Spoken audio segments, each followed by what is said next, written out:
necessary changes that need to be considered.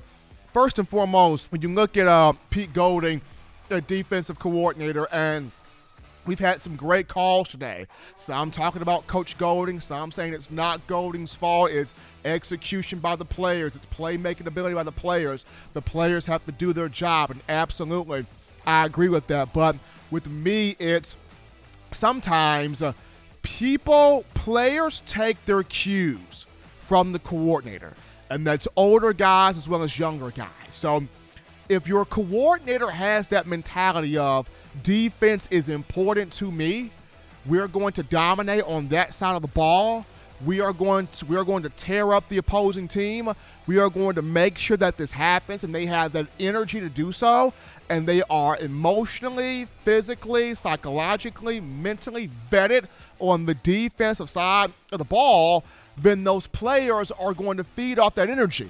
The players are going to ride off that mindset. The players are going to rally behind that particular, coach and coordinator. And if that coordinator does not have that mindset, then you have that perspective as well. So something has to happen moving forward in terms of Coach Golding. Something has to, because it just doesn't feel right when you have other programs out there being dominant defensively, right? And for the longest of time, that has been one of the foundations, going back to that word, foundation, staples of Alabama football. We hang hat on defense. Nobody can run it on defense. Nobody can, score a whole bunch of points on this defense. It's been the staple. It's been the foundation of this program for so long. And it's just not right going from being the top of the top to now being near the bottom of the bottom. When you look at, folks, Texas A&M took the backup quarterback and beat Alabama. It took their number 2, not their number 1. Took their number 2 and beat Alabama. Took two 18-year-old babies, 2 freshmen on their offensive line, and they're moving defensive linemen around with 2 babies up front. So you got to have that attacking mindset, that attacking style from a defensive coordinator perspective. We know that Saban is a class coach. He's a class act. He is not going to do away with Golding in the middle of the season. That's just not how Coach Saban rolls. But what I think should happen is I look at 2 guys. I look at Charles Kelly and I look at Freddie Roach. One of these 2 moving forward needs to take more of the responsibility, putting the defense together, strategizing the defense, cutting up the game tape, putting the game film and playing together. One of these 2 needs to step up and take more of his job. When you look at Charles Kelly, 54 years of age. He's a native of the state of Alabama, a guy that has been a D coordinator at marquee programs, i.e. Florida State. He was at Florida State from 2013 to 2017 as a DC and linebackers coach. Those defenses at that point in time giving up an average 20.3 points per game, probably even lower than that. That 2013 Florida State team that won a national championship gave up 12.1 points per game. This was a defense under Kelly that totaled 154 sacks, including 51 in 2016. This is a team that had 72 interceptions during that time period, including 9 for touchdowns. A team that forced 53 fumbles at that time. And when you look at guys like DeMarcus Walker, Jalen Ramsey, Derwin James, Brian Burns, he put dudes. Kelly put dudes. Kelly put dudes in the NFL. So Charles Kelly, you definitely want to look at him. Coach Saban even mentioned at one point in time he was considering Kelly before making the move to Golding. If not Kelly, you got Freddie Roach, who's from this state, who played football at the University of Alabama, who coached for this program. He knows the ins and outs of this program, and it's nothing like having a guy that knows what it takes to be the best at a program, coach or operate at that program. So either Charles Kelly or Freddie Roach, one of those 2 moving forward has got to take more responsibility of that defensive play calling. Another change that I think that needs to be considered at that inside linebacker position. Do you make this a duo role with Henry To'o and JAYLEN Moody, or do you give this completely over to JAYLEN Moody? Because To'o played in a simplified, dumbed-down version of the Alabama defense in Tennessee. You know those books where they have Driving for Dummies, Math for Dummies, Dating for Dummies, those books?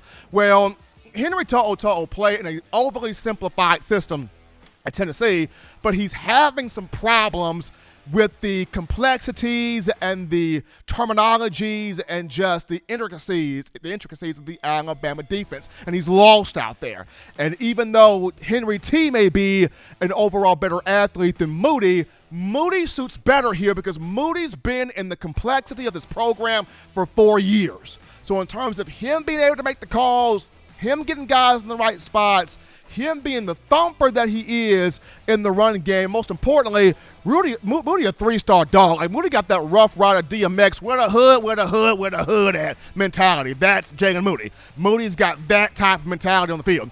And you need to have that type of dude on the field getting these guys right. So do you have a duo role with To'o and Moody, or do you let it go straight Moody? That is a question there. It needs to be addressed. Number 3 in the secondary, and that's, it's time to take DeMarco Hellams off free safety, put Brian Branch at that spot. When I think about free safeties, I think about Ed Reed, sideline to sideline, covering lower third of the field, being that center fielder, tracking the ball, being a human ball magnet, if you will, at free safety. To an Alabama degree, I think of guys like your Robert Lesters, your Mark Barons of the world, your Clinton Dixes, your Eddie Jacksons, your Minka Fitzpatricks, your Vinny Sinceris, if you want to put Vinny Sinceri in there, your Deontay Thompsons. No, those guys that can play lower third, ball magnet, track the ball, make those types of plays. And Brian Branch, coming out of Sandy Creek High School in Tyrone, Georgia, made those types of plays. He left high school as Sandy Creek's all-time career leader for interceptions.